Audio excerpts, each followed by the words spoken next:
नमस्कार दोस्तों, मैं एनके ठाकुर आपके अपने यूट्यूब चैनल आर्यन स्टडी 946 में आपका स्वागत करता हूं।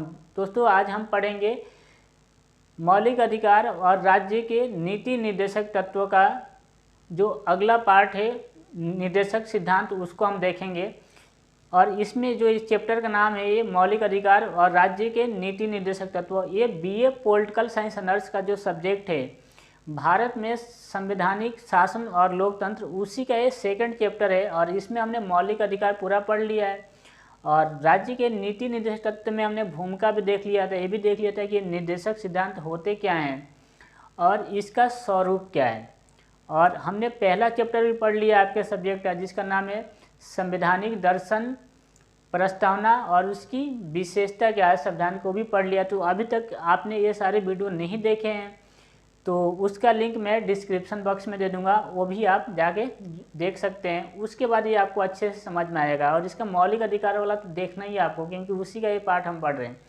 और दूसरी बात कि अगर आप इन सब का नोट्स प्राप्त करना चाहते हैं बीए पॉलिटिकल साइंस ऑनर्स चाहे बीए के लिए, तो मेरे व्हाट्सएप ग्रुप से आप ज्वाइन कर सकते हैं, जोड़ सकते हैं। और उसका भी लिंक मैं इसके डिस्क्रिप्शन में दे दूंगा, क्योंकि अभी तक मैंने कई सारे नोट्स उस ग्रुप में मैंने डाले हैं और लोगों को फ़ायदा हो रहा है इससे। तो अगर आप भी इसका फ़ायदा लेना चाहते हैं तो आप उस ग्रुप से जुड़ सकते हैं, मैं उसका डिस्क्रिप्शन में लिंक दे दूँगा। तो चलिए शुरू करते हैं। और आज हम देखते हैं इसका निर्देशक सिद्धांत की हमने भूमिका देख लिया था और इसका स्वरूप देख लिया था। और अब ये देखेंगे कि विद्वानों के अनुसार अलग अलग इसके बारे में क्या है। अलग अलग विद्वानों की जो परिभाषा कह सकते हैं, परिभाषा, अलग अलग विद्वानों की परिभाषा कि ये राज्य के नीति निर्देशक सिद्धांत के बारे में किसने क्या कहा है। तो सबसे पहले एक नाम आता है जो फेमस है, वो है आइवर जेनिंग्स। ये इंग्लैंड के थे और इन्होंने भारत के राज्य के नीति निर्देशक तत्वों के बारे में कहा है कि ये संविधान की पुण्य आत्मा है, ये संविधान की पुण्य आत्मा है। तो इसमें ये लिखेंगे, आइवर जेनिंग्स के अनुसार भारत में राज्य के नीति निर्देशक तत्व क्या है, ये संविधान का पुण्य आत्मा है। तो इन्होंने आइवर जेनिंग्स ने राज्य के नीति निर्देशक सिद्धांत को कहा है कि संविधान की पुण्य आत्मा है। दूसरा आप देखेंगे हम, और जवाहरलाल नेहरू ने भी कहा था, नेहरू ने कहा था कि जो राज्य के नीति निर्देशक तत्व है वो समाज में समाजवाद की स्थापना करता है, समाज में समाजवाद की स्थापना करता है। तो इन्होंने क्या कहा था, समाज में समाजवाद की स्थापना करता है। तो आप लिखेंगे कैसे, नेहरू के अनुसार राज्य के नीति निर्देशक तत्व समाज में समाजवाद की स्थापना करता है। इसके अलावा एक थे केसी व्हीलर। इन्होंने कहा है कि जो राज्य के नीति निर्देशक सिद्धांत है ये संसद और न्यायपालिका के बीच विवाद बढ़ाता है, संसद और न्यायपालिका के बीच विवाद को बढ़ाता है। इन्होंने कहा है केसी व्हीलर ने, जिनका नाम याद रखना है, केसी व्हीलर ने कहा है राज्य के नीति निर्देशक सिद्धांत कि यह क्या करता है, संसद और न्यायपालिका के बीच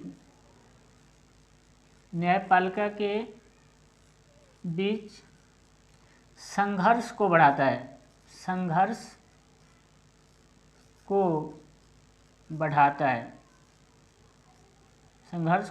है। तो इसमें ये ध्यान रखना है, केसी व्हीलर ने कहा है कि राज्य का जो नीति निर्देशक सिद्धांत है वो संसद और न्यायपालिका के बीच विवादों को बढ़ाता है, संसद और न्यायपालिका के बीच विवादों को बढ़ाता है। इसके बाद देखेंगे हम के M Panicker. KM. Panicker. KM. Panicker ने कहा कि ये आर्थिक क्षेत्र में लोकतंत्र की स्थापना करता है। के.एम. पनीकर ने क्या कहा है कि राज्य के जो नीति निर्देशक सिद्धांत है चाहे तत्व है वो आर्थिक क्षेत्र में लोकतंत्र की स्थापना करता है। तो इनका नाम याद रखना आपको। के.एम. पनीकर ने कहा था कि राज्य के नीति निर्देशक सिद्धांत आर्थिक क्षेत्र में लोकतंत्र की स्थापना करता है। तो मैं शॉर्ट में लिख रहा हूँ, आपको ये जितना मैं बोल रहा हूँ पूरा आपको लिखना है, लेकिन मैं शॉर्ट में लिख रहा हूँ। क्या कहता है, आर्थिक क्षेत्र में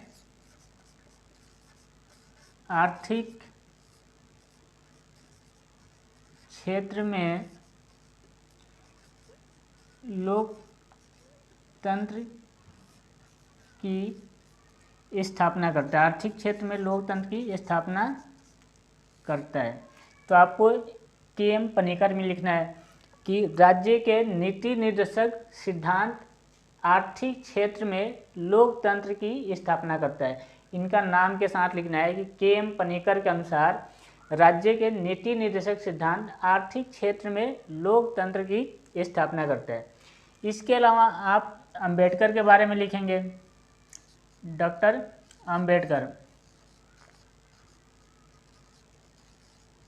अंबेडकर ने कहा था कि जो राज्य के नीति निर्देशक तत्व है वो आर्थिक लोकतंत्र की स्थापना करता है। इससे थोड़ा हट के इन्होंने आर्थिक क्षेत्र में लोकतंत्र की, उन्होंने कहा आर्थिक लोकतंत्र की स्थापना करता है। तो अंबेडकर के अनुसार, भीमराव अंबेडकर के अनुसार जो राज्य के नीति निर्देशक तत्व है वो आर्थिक लोकतंत्र की स्थापना करता है। तो इनके अनुसार क्या होगा, आर्थिक लोकतंत्र की स्थापना, आर्थिक लोकतंत्र की स्थापना करता है, आर्थिक लोकतंत्र की स्थापना करता है। तो इसमें लिखेंगे डॉक्टर भीमराव अंबेडकर के अनुसार राज्य के नीति निर्देशक तत्व आर्थिक क्षेत्र में लोकतंत्र की स्थापना करता है। इसके अलावा एक और नाम है जो फेमस है, उनका भी हम देख लेते हैं, और वो है के.टी. शाह। के.टी. शाह, इन्होंने बहुत ही इम्पोर्टेंट बात कही है। इन्होंने कहा था कि राज्य का जो नीति निर्देशक तत्व है वो एक ऐसा चेक है, चेक जो बैंक वाला चेक होता है, इन्होंने कहा था कि राज्य के नीति निर्देशक तत्व एक ऐसा चेक है जिसका भुगतान बैंक पर निर्भर करता है, जिसका भुगतान बैंक के ऊपर निर्भर करता है। इसमें इन्होंने ये कहा कि राज्य का नीति निर्देशक जो सिद्धांत है वो एक ऐसे चेक की तरह है जिसका भुगतान बैंक की इच्छा पर निर्भर है, जिसका भुगतान बैंक की इच्छा पर निर्भर है। जैसे हम राज्य के नीति निर्देशक तत्व में जो बातें कही गई है वो पूरा करने की जिम्मेवारी किस पे है, राज्य पे। जिम्मेवारी क्या है, उसकी इच्छा है। राज्य आप चाहेंगे तो उस पर कानून बनाएगी, आपके भलाई के लिए कानून बनाएगी, नहीं चाहेगी नहीं बनाएगी। तो इसी के आधार पर उन्होंने कहा है कि यह एक ऐसा चेक है जिसका भुगतान बैंक की इच्छा पर निर्भर है, कि बैंक चाहे तो उसका भुगतान कर भी सकती है उस चेक का और नहीं भी कर सकती। इसलिए इन्होंने कहा, लिखना क्या है, के.टी. शाह के अनुसार राज्य के नीति निर्देशक सिद्धांत एक ऐसे चेक की तरह है जिसका भुगतान बैंक की इच्छा पर निर्भर करता है, जिसका भुगतान बैंक की इच्छा पर निर्भर करता है। तो ये अलग अलग विद्वानों ने अलग अलग बातें राज्य के नीति निर्देशक सिद्धांत के बारे में कही है। तो आपको ये परिभाषा के रूप में तीसरा पॉइंट आपके ये राज्य के नीति निर्देशक तत्व होना चाहिए। पहला पॉइंट हमने देखा था कि भूमिका क्या है, दूसरा देखा था कि राज्य के नीति निर्देशक जो सिद्धांत है उसका स्वरूप क्या है, रूप क्या है, और तीसरा आपको लिखना है कि इसकी परिभाषा में इन लोगों के नाम आप लिख लेंगे। और उसके बाद हम पढ़ेंगे भारतीय संविधान में राज्य के नीति निर्देशक सिद्धांत की क्या व्यवस्था की गई है।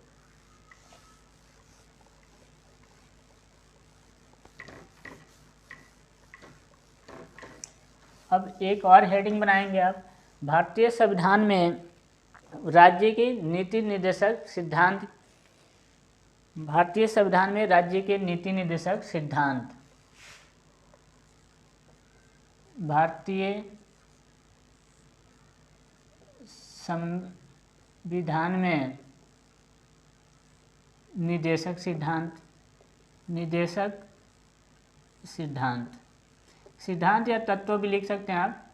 तो भारतीय संविधान में निर्देशक सिद्धांत, और इसमें हम देखेंगे कि ये भारतीय संविधान के किस भाग में और कितने अनुच्छेद में इसकी व्यवस्था की गई है।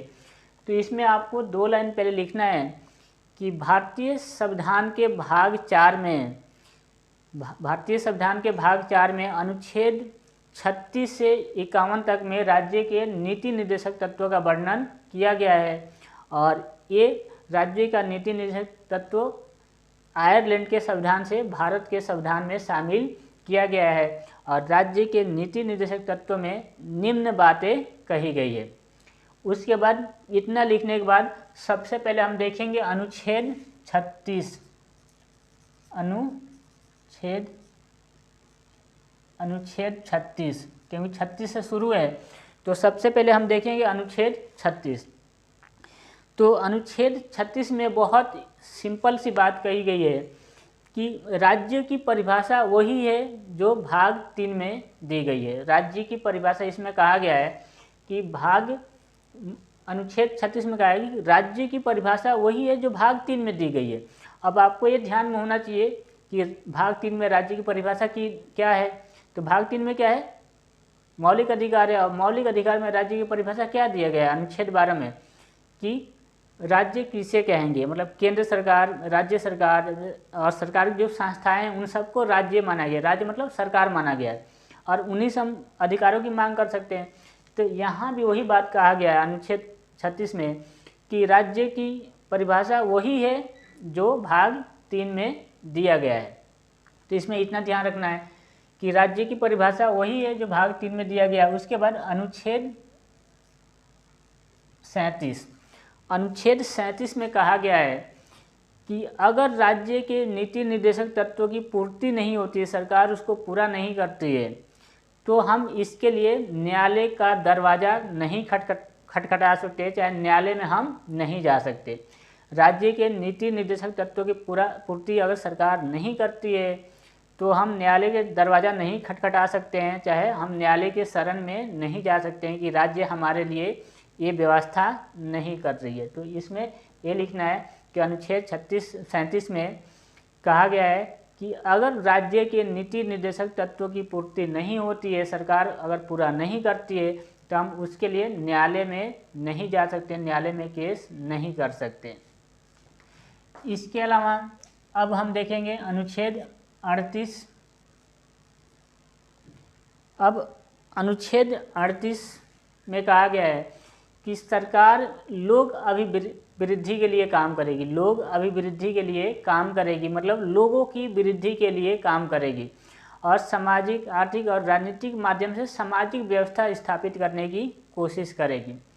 सरकार लोक अभिवृद्धि के लिए काम करेगी मतलब लोगों की, जनता की वृद्धि के लिए काम करेगी, चाहे जनता के कल्याण के लिए काम करेगी, और सामाजिक, आर्थिक और राजनीतिक न्याय के माध्यम से सामाजिक व्यवस्था स्थापित करने की कोशिश करेगी। तो इसमें सिंपल ध्यान रखना है कि सरकार लोगों के कल्याण के लिए कार्य करेगी। इतना भी आप लिखेंगे तो चल जाएगा कि सरकार लोगों के, जनता के कल्याण के लिए, जनता की भलाई के लिए काम करेगी।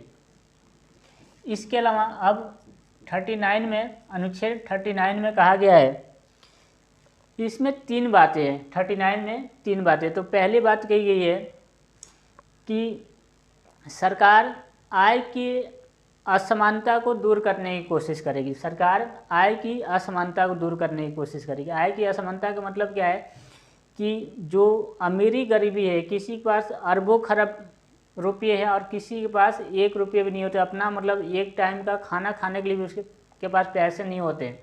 तो ये क्या है, आय की असमानता है, मतलब इनकम की बहुत ज़्यादा असमानता है, मतलब ज़मीन आसमान का अंतर है। कोई अरबपति और किसी के पास मतलब 1 रुपये भी नहीं होता है। तो इसी को कहा जाता है आय की असमानता। तो 39 में 3 बातें कही गई है।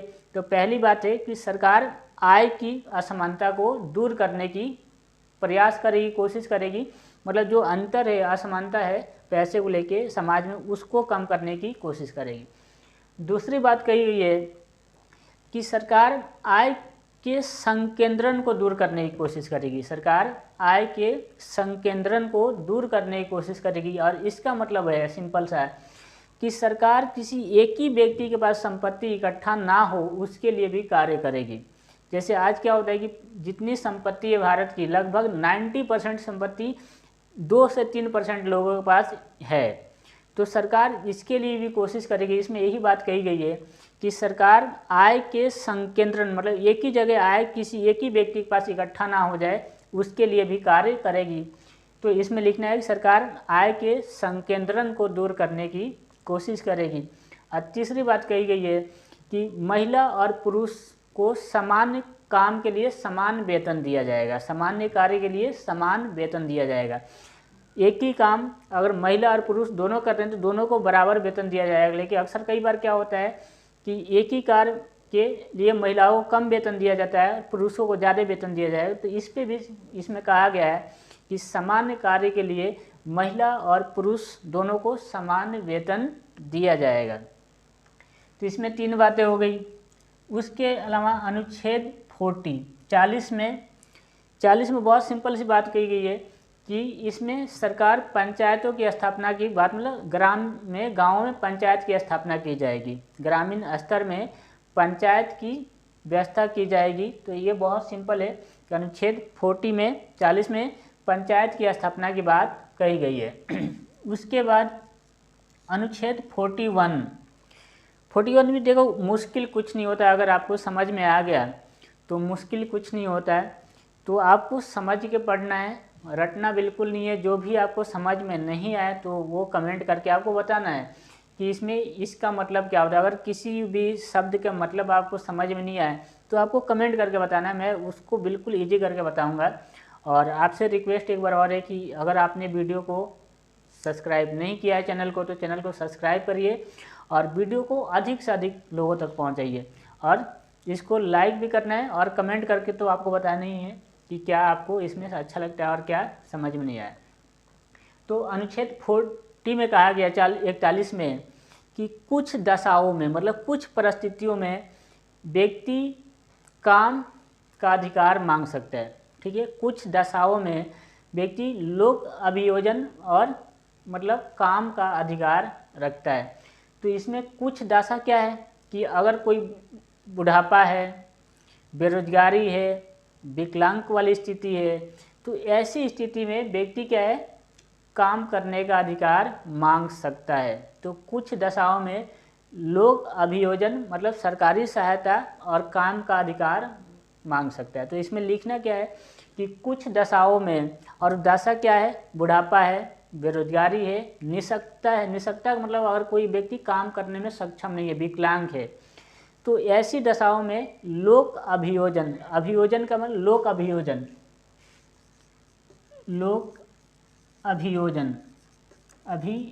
इसका मतलब होता है, लोक अभियोजन का मतलब कि सरकार से वो कुछ सहायता प्राप्त करने का अधिकारी है।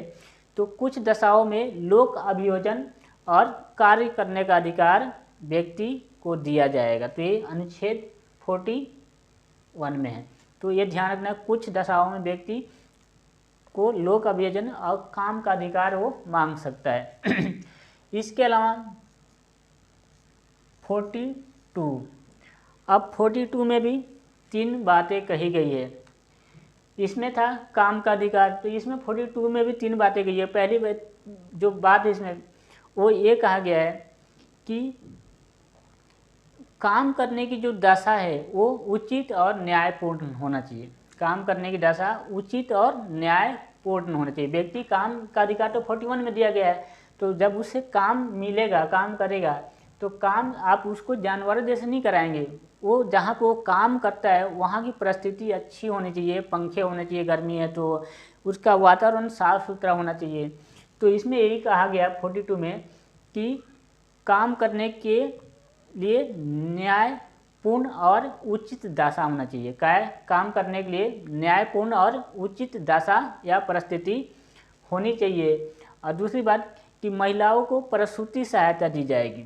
तो इसमें भी लिख देता हूँ, काम करने के लिए न्यायपूर्ण दशा, न्यायपूर्ण क्या उचित दशा होनी चाहिए। और दूसरी बात कि महिलाओं को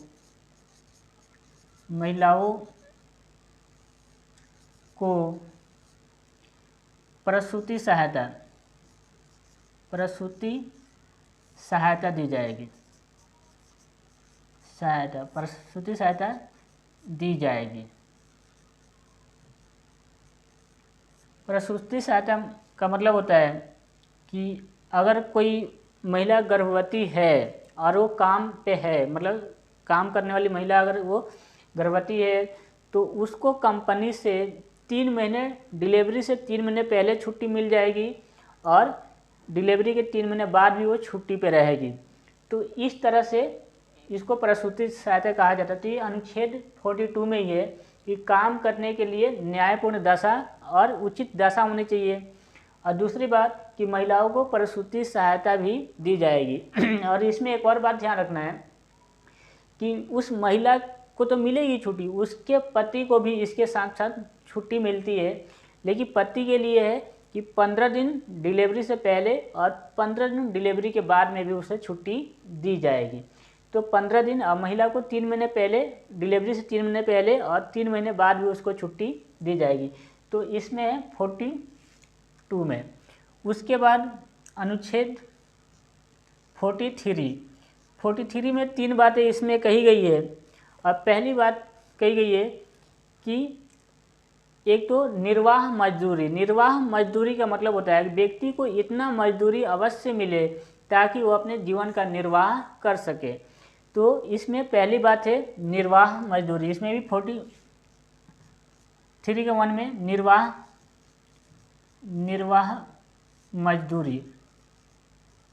निर्वाह मजदूरी पहली बात है। और दूसरी बात है कि कुटीर उद्योग को बढ़ावा दिया जाएगा। जो लघु और कुटीर उद्योग होते हैं उसको बढ़ाने की कोशिश किया जाएगा। जो गांव में छोटे छोटे लोग उद्योग, मतलब घरेलू स्तर पे चूड़ी बनाना, टोकरी बनाना, थैला बनाना, ये सब क्या है, कुटीर उद्योग में आते हैं। तो लघु और कुटीर उद्योग को बढ़ावा देना, ये दूसरी बात कही गई है।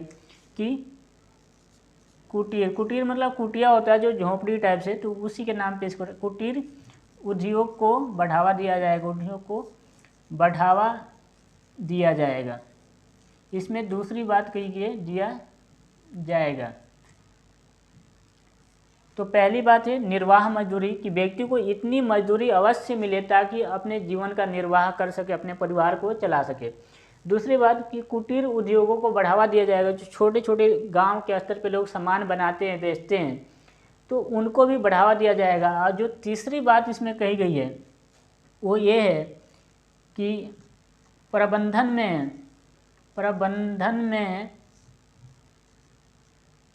श्रमिकों की भागीदारी।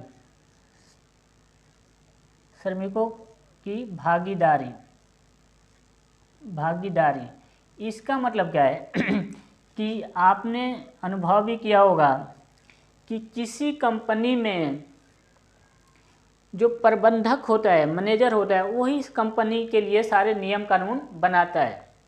लेकिन उस कंपनी के बारे में जो एक्चुअल जो जानकारी रखते हैं वो मजदूर रखते हैं कि आखिर प्रोडक्शन कम क्यों हो रहा है, काम अच्छे से क्यों नहीं हो रहा है, अच्छे से काम कैसे हो सकता है कंपनी में, और हम वृद्धि कैसे कर सकते हैं। वो एक्चुअल में जानता कौन है, जो काम कर रहा है वो। लेकिन अक्सर हमारे यहाँ चाहे कहीं भी क्या है, पद्धति क्या बनी हुई है कि जो मैनेजर है वही मैनेजमेंट करेगा। हालांकि उससे करना भी चाहिए, पढ़ा लिखा सबसे वो होता है। लेकिन इसमें कहा गया है कि प्रबंधन में श्रमिकों की भी भागीदारी की जाएगी। अगर मैनेजर चाहे कंपनी में कोई निर्णय लिया जा रहा है तो उसमें श्रमिकों जो मजदूर हैं उनसे भी पूछा जाए कि इसमें हम और कितने अच्छे से कैसे कर सकते हैं। तो इसका मतलब यही है कि प्रबंधन में श्रमिकों की भागीदारी सुनिश्चित की जाएगी। तो ये हो गया आपके 43 तक। मैं इसको मिटा देता हूँ अब आगे। तो 43 तक इतना है। उसके बाद आगे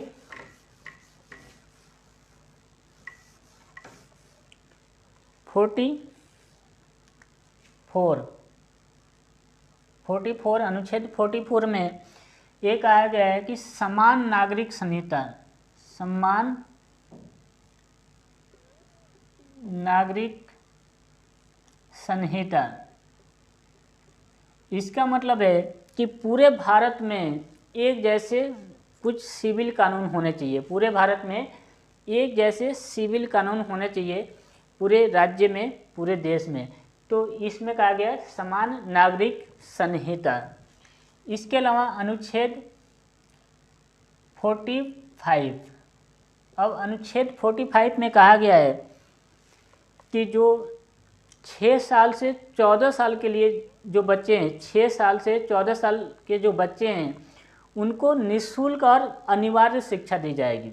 उनको निःशुल्क और अनिवार्य शिक्षा दी जाएगी। इसका मतलब है कि फ्री में और ज़रूर शिक्षा दी जाएगी, निःशुल्क और अनिवार्य शिक्षा दी जाएगी। तो इसमें 6 से 14 वर्ष के बच्चों को निःशुल्क और अनिवार्य शिक्षा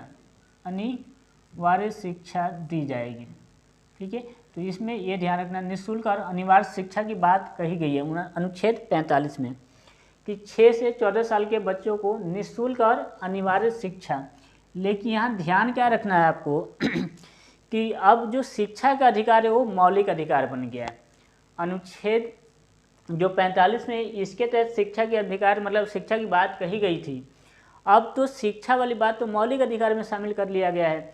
2002 में जो ये शिक्षा की जो बात कही गई है वो मौलिक अधिकार में शामिल कर लिया गया। तो जब ये वाली बात मौलिक अधिकार में शामिल कर लिया गया और ये कहा गया मौलिक अधिकार में कि 6 से 14 साल के बच्चों को शिक्षा दी जाएगी, मौलिक अधिकार शिक्षा को बना दिया गया, तो ये यहाँ से ये चीज़ें खाली हो गई।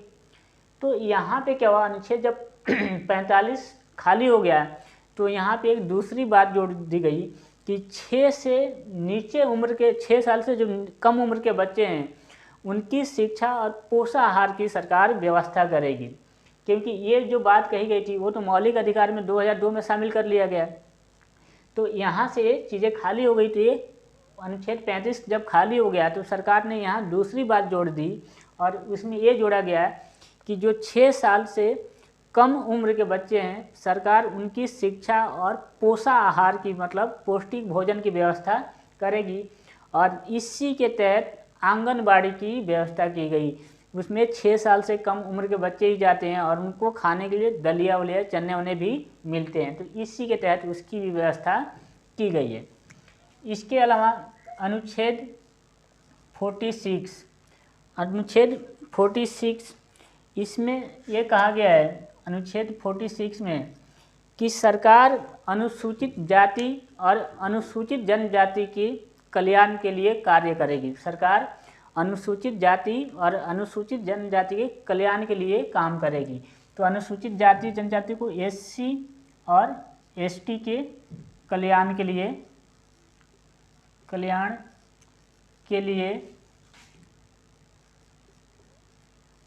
सरकार कार्य करेगी। तो 46 में है कि SC ST के कल्याण के लिए सरकार कार्य करेगी। उसके बाद 47 में कहा गया है कि मद्य निषेध का मतलब क्या होता है कि जो नशीली पदार्थ है, चाहे वो शराब हो, दारू है, चाहे कोई भी, ठीक है, तो इसमें 47 में कि जो नशीली पदार्थ पर रोक,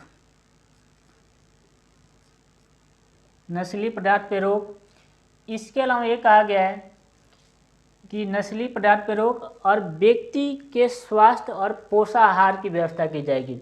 नशीली पदार्थों पर रोक और व्यक्ति के लिए स्वास्थ्य मतलब उसके हेल्थ और पोषाहार मतलब खाने पीने की व्यवस्था भी सरकार करेगी। इसके अलावा अनुच्छेद 48 में कहा गया है कृषि पशुपालन को बढ़ावा दिया जाएगा। 48 में कहा गया है कि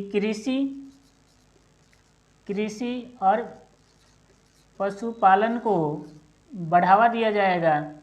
और इसके अलावा दुधारू जो पशु होती हैं, दुधारू पशु का मतलब होता है जो दूध देने वाली पशु हैं, दुधारू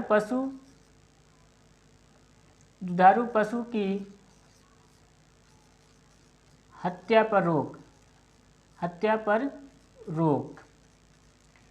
तो इसमें 3 बातें 48 में, कृषि और पशुपालन को बढ़ावा दिया जाएगा, दुधारू पशु की हत्या पर रोक लगाई गई है, जो दूध देने वाली पशु है उनकी हत्या पर रोक लगाई गई है। इसमें 41 के एक भी और है कि पर्यावरण की सुरक्षा की बात कही गई, पर्यावरण की सुरक्षा भी इसी में है। उसके बाद अनुच्छेद 49 बहुत सिंपल है कि जो सरकारी इमारत हैं, चाहे विरासत में जो हमारी इमारत है, भवन है, उनकी सुरक्षा के लिए काम करेगी। तो सरकार सार्वजनिक जो इमारत है, भवन है, विरासत जो हमारी है, उसकी रक्षा के लिए सरकार कार्य करेगी। जैसे मान लो कि हमारा ताजमहल है, लाल किला है, ये सब क्या है, हमारे विरासत है और हमारी संस्कृति है, स्मारक है, भवन है। तो सरकार इसकी रक्षा के लिए कार्य करेगी। तो इसमें यही कहा गया कि सरकार सरकारी इमारत, भवन और हमारी विरासत की रक्षा करेगी। उसके बाद अनुच्छेद 50 में कहा गया है कि कार्यपालिका और न्यायपालिका को सरकार अलग रखने का काम करेगी। कार्यपालिका को न्यायपालिका से अलग रखा जाएगा इसमें, ठीक है। कार्यपालिका क्या होती है, कानूनों को लागू करने वाली संस्था कार्यपालिका और न्याय करने वाली संस्था न्यायपालिका। तो कार्यपालिका को न्यायपालिका से अलग रखने की बात अनुच्छेद 50 में कहा गया है। और अनुच्छेद 51 में है, जिसमें लिख देता हूँ कि विरासत की रक्षा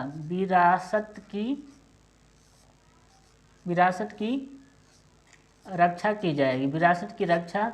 और 50 में कार्यपालिका और न्यायपालिका को अलग रखा जाएगा, कार्यपालिका और न्यायपालिका को अलग रखा जाएगा। इसके अलावा 51 में है कि अंतर्राष्ट्रीय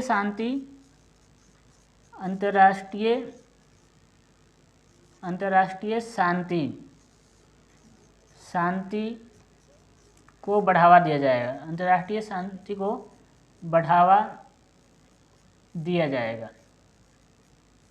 ठीक है। तो ये अनुच्छेद आपके पूरे जो संविधान में निर्देशक सिद्धांत हमारे दिए गए हैं 36 से 51, तो ये पूरे 36 से 51 बिल्कुल इजी भाषा में आपको समझ में आया होगा। तो फिर हम अगले पार्ट के साथ मिलेंगे, मौलिक अधिकार और राज्य के नीति निर्देशक सिद्धांत में क्या अंतर है, और इसमें से समाजवादी कौन से हैं, गांधीवादी कौन से हैं और उदारवादी कौन से अधिकार हैं, ये हम देखेंगे। तो तब तक के लिए आप इसका नोट्स बनाते रहिए और वीडियो को ज़्यादा से ज़्यादा शेयर करना है, लाइक करना है, कमेंट करना है। और जिन लोगों ने इस चैनल को सब्सक्राइब नहीं किया है उनसे रिक्वेस्ट है कि आप प्लीज़ चैनल को सब्सक्राइब कर लो, क्योंकि ये चैनल आपके लिए बहुत ही उपयोगी सिद्ध साबित हो सकता है। तो मिलते हैं अगले वीडियो में, तब तक के लिए अपना ध्यान रखिए, पढ़ते रहिए और सेफ रहिए। धन्यवाद।